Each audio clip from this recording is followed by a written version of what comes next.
हमारे पास right person for the right job, ये होना चाहिए ना।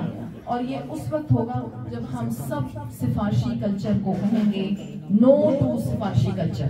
ऐसा है, ये हम सब की जिम्मेदारी बनती है। हमारे पाकिस्तानियों के ज़हन बड़े घूमे होते हैं, हमें हर जगह जाके प्रोटोकॉल चाहिए, लाइन में लगना हम बेइज्जती समझते हैं। ऐसा है या नहीं है, ये मुझे बताएं। यहाँ पर गाड़ी खड़ी होती है जी, सड़क खाली थी और रेड लाइट थी, गाड़ी खड़ी रही। पाकिस्तान में क्या होता है, ठीक है, आप सब भी पाकिस्तानी है ना। यहाँ पर रूल्स एंड रेगुलेशंस हम किस तरीके से आगे होके फोकस कर रहे होते हैं, क्या बीमारी लग जाती है हमें पाकिस्तान में जाकर। तो ये सोचने की बात है, ये हम सब की जिम्मेदारी है। तो पाकिस्तान के मसाइल हैं, लेकिन हम पुरुमीद हैं और इंशाल्लाह पाकिस्तान देखेंगे आप कि बहुत तरक्की करेगा। आपकी आमद पे कुछ इज़हार करना चाहता हूँ। एक तो बड़ी खुशगवार हैरत हुई है मुझे कि आपका ताल्लुक बलूचिस्तान से है, और रजा साहब ने हमें बताया था। हमारा वैसे बातों नहीं, हम लोग पॉलिटिक्स प्रोग्राम होता है हम नहीं जाते उसमें। तो जो आपने आगे बातें बताई हैं, जो आपने डिटेल बताई है, या आपका जो वजूद है, वो मेरे लिए एक बड़ी खुशाइन बात है। मुझे आगे पाकिस्तान, अब अपने पाकिस्तानी होने पर मजीद फख्र हो रहा है। अब मैं मजीद फख्र से कह सकूंगा कि हम है पाकिस्तान है, कि हम हमारे सामने जो बलूचिस्तान का जो नक्शा था, जिस तरह आप लोगों का, आपने लोगों के सवाल सुने, मैं खैर इन चीज़ों को नहीं मानता। मैं पढ़ता हूँ, थोड़ा सा स्टडी भी करता हूँ कौमों की, किस तरह कौमें तबाह होती हैं, किस तरह कौमों को कमज़ोर किया जाता है।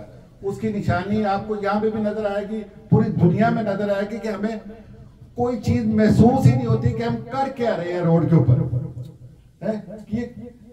वो एक शेर है ना कि जहां में फख्र के काबल अपनी ही धरती लगी, जहां में फख्र के काबल अपनी ही धरती लगी, अगर चाह वहां हमारे खून की बोली लगी। तो ये कि दुनिया की दो शनाख्तें, माँ और वतन की, ये नहीं चेंज हो सकती। और आप हमारे वतन की बेटी है, आपने हमें, मुझे खास तौर पे, मेरी टीम को भी आपने एक ताकत दी है। आपने एक नया रास्ता में दिया है। जो हम सोचते थे, आप वहां से आई हैं, हम लोग यहाँ आए हैं, मोस्टली हम लोग फाइनेंशियल प्रॉब्लम देके उसको कवर देके तो हम सालम लेते हैं। अच्छा, हम पैसे डिलीवर करते हैं, घरों में खुशियाँ डिलीवर होती हैं, अच्छे कपड़े पहने जाते हैं, बहन की शादी इज्जत से हो जाती है, घर बनते हैं, सारा कुछ। तो उसी के साथ हम ये भी चाहते हैं कि यहाँ से हम सोच भी डिलीवर करें। अगर हम यहाँ बैठे हैं ना, लेकिन हम वो गंद की गठरियाँ यहाँ ले आए हैं। सियासत की वाहद कौम है हम लोग, जिन्होंने अपने सियासी जमातों की ब्रांचें और आगे बढ़े है। ये मुझे बड़ी खुशी है कि आप आई हैं, आप विजिट के तौर पे आती है, आप यहाँ स्टडी करती हैं। जिस तरह आपने भी एम्पल की बात बताई कि रेड एम्पल पे लोग खड़े होते हैं, इधर आपने यहाँ देखा, तो अब वहाँ डिलीवर करेंगे। और अगर पाकिस्तान की तारीख देखी जाए, तहरीक पाकिस्तान जो सर सैयद अहमद खान से शुरू हुई, मेरी अपनी सोच है, अलीगढ़ यूनिवर्सिटी से शुरू हुई है। बहुत सर सैयद अहमद खान जो यहाँ पढ़ के गया था, जिसने सरकारी नौकरी की, रिटायर हुआ, उसने कुछ चीज देखी, उसने फिर डिलीवर की स्कूल के जरिए, फिर वहां से तरीके आजादी के लीडर पैदा हुए। फिर अल्लामा इकबाल देखें, वो यहाँ आए थे जर्मनी में, कुछ सीखा उन्होंने जाकर डिलीवर किया। कायदे आज़म के हाथ तकमीले पाकिस्तान हुआ। तो हमें भी चाहिए, जो हम यहाँ साथ बैठे आपके प्रशासन से मैं फायदा उठाते हुए कहता हूँ कि हमें भी चाहिए कि हम उस सोच को डिलीवर करें। ये छोड़ दें, ये क्रिटिसाइज जितना मर्जी कर ले है। ये जो आपने बात की, ये बड़ी अफसोसनाक बात है। मैं ये जो वाकया आपने डॉक्टर साहब का बताया कि वो जिक्र हुआ कि आपकी तकरीर, उनकी तकरीर, नफरत जल्दी फैलती है। हमें चाहिए महब्बतें बांटे, यहाँ से हम सोच लें। आप एक पैगाम लेके आई हैं, हम आपका हिस्सा बनेंगे। यकीनी तौर पे आप जब आगे आएंगे, हमारे प्रोग्राम भी आपके साथ करेंगे। जहाँ तक इल्म का तल्लक ना, मिसिंग पर्सन को तो ढूंढ रहे हैं। आप यकीन करें, ये मेरे साथी बैठे हुए हैं, ये बहुत सारे लोग वाकई, ये शरीफ बराज साहब जानते हैं मुझे, और बहुत सारे लोग। हम लोगों ने पाकिस्तान के ऊपर कश्मीर कॉन्फ्रेंस में बड़ी की है, जिसमें लोकल MNA MPA जर्मन हमने बुलाए। कहीं आपको प्रेस में नजर नहीं आएगा, कहीं नजर नहीं आएगा। मिसिंग पर्सन तो ढूंढ रहे हैं हम। तो ये है कि पोटेंशियल बहुत ज्यादा पाकिस्तान, लेकिन हमें रास्ता चाहिए, एक वे चाहिए। हमें सिर्फ सोच रखनी चाहिए कि हमारा पाकिस्तान, ये नहीं सोचना चाहिए कौन कह रहा है, ये सोचने की क्या कह रहा है। और मुझे फख्र है आप पर अल्लाह ताला आपको मजीद हिम्मत दे। हम आपके साथ हैं, हम हर वो काम करने की कोशिश करते हैं जो ब्रीच बनता है हमारा एक नेशन का, जो पैगाम है जो हम देते हैं, जिसका नाम है हम है पाकिस्तान। बहुत शुक्रिया। और इलामा इकबाल को मैं बहुत गौर से और समझ के पढ़ती हूँ, क्योंकि शायरी से भी मुझे लगाव है। खुद तो वैसे मैंने कभी कोशिश नहीं की कि मैं शायरी करूँ, लेकिन मैं शायरी पढ़ती ज़रूर हूँ। और इलामा इकबाल ने हमेशा दिल की आंखों की बात की, और मैं हमेशा आप लोग देखें, ये दो आंखें ये इकट्ठी सोती हैं, इकट्ठी जागती हैं, इकट्ठी रोती हैं, लेकिन एक दूसरे को नहीं देख सकती। और इवन के ये आंखें देखती हैं, ये कान सुनते हैं, और ये ज़बान बोलती है। इवन की ये आंखें देखते हुए भी नहीं देखती, ये कान सुनते हुए भी नहीं सुनते, और ये ज़बान बोलते हुए भी नहीं बोलती। तो आप सब ने मेरी एक बात यहाँ पर ज़रूर याद रखनी है, और हमेशा याद रखनी है कि ये दुआ करें कि अल्लाह हमारे दिल की आंखों को रोशन करे। और जब हमारे दिल की आंखें रोशन होंगी तो फिर ही जीने का भी मज़ा आएगा, और काम करने का भी मज़ा आएगा, और रिजल्ट्स भी हमें मिलेंगे, और हमें सही तरीके से फिर ज़िंदगी की भी समझ आएगी, दुनिया की भी और आखिरत की भी। अब आपका बड़ा अहम क्वेश्चन था, और अच्छा किया आपने मुझसे ये क्वेश्चन किया, बहुत शुक्रिया आपका। और मैं कभी भी ये नहीं कहती किसी भी क्वेश्चन के जवाब में कि मैं खामोश रहूँगी। आप मेरा, जब मैं स्पोक्स पर्सन थी गवर्नमेंट ऑफ बलूचिस्तान की, तो आप ज़रूर मेरे सारी स्पीचेस, मेरी सारी जो भी प्रेस कॉन्फ्रेंसेस थी वो उठाकर आप देखें, क्योंकि मैं हिस्टोरिकल जितने भी हमारे लीडर्स गुजरे हैं मैं उनकी भी फ़ैन हूँ। और उनमें से सलाहुद्दीन अय्यूबी का कॉल मुझे हमेशा, मैं कोट करती हूँ इसको, कि उन्होंने कहा था कि दुनिया के बुज़दिलों को मेरा ये पैगाम दे देना कि अगर सलाहुद्दीन अय्यूबी की मौत मैदान जंग में लिखी होती तो आज मैं बिस्तर पे ना मर रहा होता। तो इसलिए मैं हमेशा, आपका बड़ा अच्छा क्वेश्चन था। देखिए, जिस तरह मैंने अपनी कैंपेन का आपको जिक्र किया, उसका नाम है इस्लाम फॉर ऑल। इसका मतलब है जिस तरह हवा सबके लिए, जिस तरह ऑक्सीजन सबके लिए, जिस तरह दिन सबके लिए, इसी तरीके से इस्लाम सबके लिए। तो हमारे कुछ ना समझ लोग, मैं यही कहूँगी, कि हैं जो जानते ही नहीं कि इस्लाम क्या है।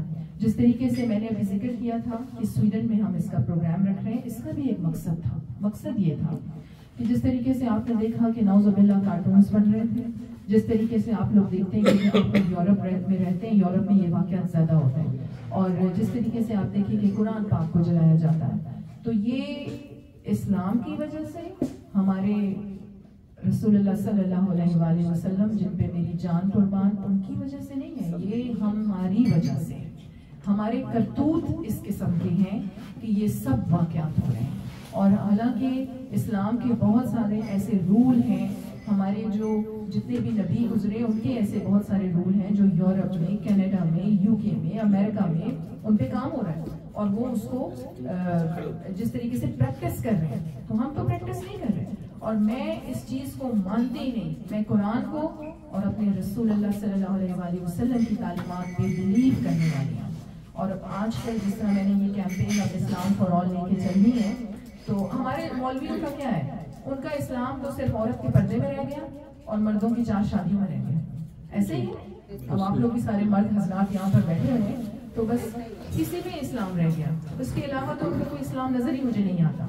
और यहाँ भी बल्कि हमारी खवातीन भी इसमें मेरी बहुत बड़ी, बल्कि मैंने इस पर रिसर्च की है, और हमारे एक प्रोफेसर हैं, प्रोफेसर फराज मुश्तबा साहब, और उनकी बहुत बड़ी रिसर्च है, और अभी वो कुरान लिख रहे हैं जिस तरीके से आयात और ये जो जितनी सूरतें नज़ूल हुई थी रसूलुल्लाह सल्लल्लाहु अलैहि वसल्लम पर, वो उस सीक्वेंस पे कुरान लिख रहे हैं। अभी तकरीबन वो 54 के करीब जो है वो सूरतें मुकम्मल कर चुके हैं, और मेरी बाकायदा उनके साथ कुरान क्लास होती है सुबह फजर की नमाज के बाद। तो पाकिस्तान में जिस तरह आपने ये जिक्र किया, मैं हमेशा बोलती हूँ इस पर, हमेशा मैं इस पर आवाज़ उठाती हूँ। और अब हमने इस्लाम फॉर ऑल, पहले मैं ये बताऊंगी कि हम कर क्या रहे हैं, फिर मैं आपके जो सवाल है उस पर भी बताती हूँ। अब हम कर ये रहे हैं कि इस्लाम फॉर ऑल की कैंपेन, क्योंकि पहले ख्वेश फिर दरवेश, हमने अपने घर से काम शुरू करना है। तो कोयटा में मस्जिदों के इमाम जो हैं उसका एक ग्रुप, व्हाट्सएप ग्रुप, अभी जब मैं पिछले महीने जब मैं कोयटा में थी तो हमने अब एक व्हाट्सएप ग्रुप बनाया है इस्लाम फॉर ऑल के नाम से, और उसमें तमाम मस्जिदों के इमाम हैं, तकरीबन पूरे बलूचिस्तान के इमाम उसमें आएंगे। और उनको मैं क्या कह रही हूँ, उनसे मेरी बड़ी अच्छी नशिस्त हुई, उनको मैं ये कह रही हूँ कि आप मस्जिदों के खुतबों में जब आप जुमे के खुतबे देते हैं, मैं तो देखती नहीं कि आप सोशल इश्यूज पे बात कर रहे हैं, इतने इश्यूज हैं। देखिए 3 अहम पिलर हैं आप किसी भी माशरे को बनाने के लिए या बिगाड़ने के लिए। आपके माँ बाप, माँ की पहली जो गोद होती है, पहली तरफ के लिए, आपका सेकंड आपके मस्जिदों के इमाम, और फिर आपके टीचर्स। ये 3 लोग पता नहीं कहाँ खो गए हमारे माशरे में। इसीलिए आप पाकिस्तान का हाल देख लें कि हमारे माशरे को सबसे ज्यादा तरबियत की जरूरत है। तो जिस तरीके से पाकिस्तान में ये वाकयात हो रहे हैं, मैं सख्त इसके खिलाफ हूँ। क्यों खिलाफ हूँ? क्योंकि कुरान या रसूलुल्लाह सल्लल्लाहु अलैहि वसल्लम की तालीमात सिर्फ और सिर्फ इंसानियत है। मैं चैलेंज कर सकती हूँ कि आप मुझे कुरान में कहीं दिखाएं, या आप रसूलुल्लाह सल्लल्लाहु अलैहि वसल्लम की नौजुबिल्लाह तालीमात पे आप मुझे कहीं इंतशार दिखाएं या कहीं नफरत दिखाएं। आप जितना भी यहाँ पर सहाफी भी बैठे हुए ना, आप लोग जितने भी सख्त या कड़वे मुझसे क्वेश्चन करेंगे, मैं आपको झुक के इखलाक से जवाब दूंगी, क्योंकि मेरा कुरान यही कहता है और मेरा रसूल यही कहता है। जर्मनी में फ्रैंकफर्ट में खुशामदीद कहते हैं। मोहम्मद मुबीन खान बोल न्यूज़ से मेरा ताल्लुक़ है, और आपसे सवाल सबसे पहले तो एक खुशगवार हैरत आपकी यहाँ मौजूदगी। कभी हमने किसी बलूचिस्तान से ताल्लुक़ रखने वाले रहनुमा को या किसी NGO को यहाँ नहीं देखा। दूसरा जो मेरा सवाल था, हम रोज़ यहाँ सुनते, बल्कि हर 14 अगस्त को यहाँ कौंसलेट में, कौंसलेट के सामने एक प्रोटेस्ट होता है, जिसमें अक्सरियत या पख्तून हमारे भाइयों की होती है या बलोच हमारे भाइयों की होती है, जो पाकिस्तान के ख़िलाफ़ होते हैं। अच्छा, उसके बाद हम यहाँ जर्मनी में, फ्रैंकफर्ट में या यूरोप में सुनते रहते हैं कि बस अब पाकिस्तान अब गया कि तब गया, और सबसे पहले बलूचिस्तान अलग होने को है। तो आपका ताल्लुक़ क्योंकि बलूचिस्तान से है, तो हमें इस बारे में आगाह कीजिएगा। आपकी बातें सुन के तो खुशी भी हो रही है, इत्मीनान भी हो रहा है, लेकिन फर्स्ट हैंड हमें इन्फॉर्मेशन दीजिएगा कि आज का बलोच नौजवान बेटा या बेटी इस बारे में किस तरह से सोचता है, उसके पाकिस्तान को लेकर क्या जज्बात हैं, क्या एहसास हैं। बहुत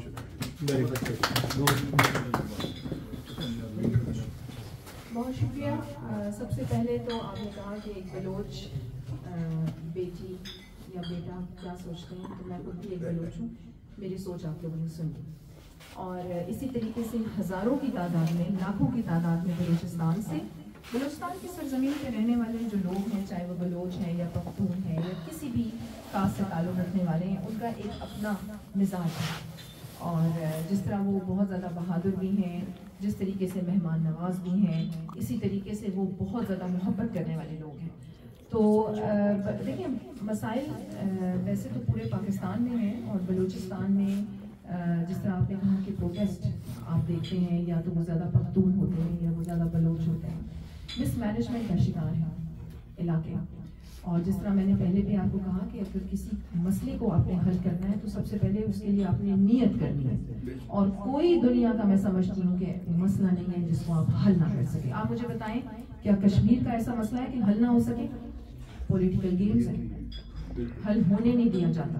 बहुत सारे लोगों की दुकानें बंद हो जाएंगी, ऐसा है।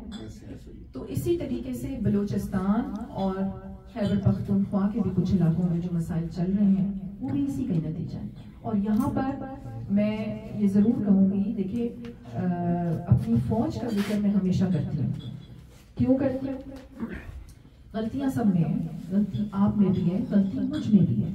हम सब इंसान हैं और हम सब खता का पुतला है, ठीक है, ऐसे ही। तो हम फिर भी ये नहीं कह सकते, क्योंकि जो पाकिस्तानी फ़ौज है वो हमारी लाइफ लाइन है। आप 1 सेकंड के लिए फौज को पाकिस्तान से अलहदा करें तो आपको फिर पाकिस्तान कहीं नजर नहीं आता। आपके दुश्मन आपको कच्चा चबा जाएंगे, ऐसा है। तो सबसे पहले पाकिस्तान जिंदाबाद, पाकिस्तानी फौज जिंदाबाद। और फिर आपने कहा बलूचिस्तान के भी, देखिए मसाइल हैं, हम मानते हैं वहाँ पर मसाइल हैं, लेकिन मसाइल का हल भी है। और इंशाल्लाह ईमान पाकिस्तान तहरीक, मैं फिर दोबारा एक दफा दोहरा दूं आप लोगों की नॉलेज के लिए कि ये पॉलिटिकल तहरीक नहीं है, ये सिविल मूवमेंट है, और इसका आप सब हिस्सा बने। और हम सब की जिम्मेदारी है। ये नहीं है कि आप लोग यहाँ से अफ्तारी करके अब घर चले जाएं या मेरी तकरीर सुन के चंद अल्फाज तारीफ के कह के आप लोग चले जाएं, नहीं। आप सब का जज्बा जगाने के लिए मैं यहाँ पर आई हूँ कि आप सब ने एक्टिव होकर ईमान पाकिस्तान तहरीक का हिस्सा बनकर मुत्तहद होकर यूनिटी के साथ, आप सबकी जिम्मेदारी है। ये सिर्फ सियासतदानों की जिम्मेदारी नहीं है, ये सिर्फ फौजियों की जिम्मेदारी नहीं है। अब आप देखें ना, पाकिस्तान में एक तो सबसे बड़ा मसला मैं जरूर यहाँ पे कहूंगी कि सबके ग्रुप्स बने हुए, वकला अलहदा खड़े हो जाते हैं, जजेस अलहदा खड़े हो जाते हैं, पुलिस वाले अलहदा खड़े हो जाते हैं, सियासतदान अलहदा ग्रुप बना लेते हैं। ऐसा क्यों? ये नहीं होना चाहिए। हम सब का रिश्ता क्या है? हम सब यहाँ किस रिश्ते से इकट्ठे हैं? पाकिस्तान के रिश्ते से इकट्ठे हैं। तो हमारी सब की जिम्मेदारी ये बनती है कि हम सब पाकिस्तान के लिए सोचें। बार बार ये बता रही हूँ, ये पॉलिटिकल तहरीक नहीं है। ईमान पाकिस्तान तहरीक एक सिविल तहरीक है और ये आप सब की तहरीक है। बढ़ चढ़ के इसके साथ दें और बढ़ चढ़ के भरपूर तरीके से यूनिटी के साथ हमने पाकिस्तान की इज्जत को बचाना है। और इंशाल्लाह आप ये देखेंगे, ना कोई ताकत दुनिया की पाकिस्तान को तोड़ सकती है, ना बलूचिस्तान को अलहदा कर सकती है, ना KPK को अलहदा कर सकती है। इंशाल्लाह ये तमाम सूबे एक जंजीर, मजबूत जंजीर की मानंद है और ये आपस में जुड़े रहेंगे और आप फ्यूचर में देखेंगे कि पाकिस्तान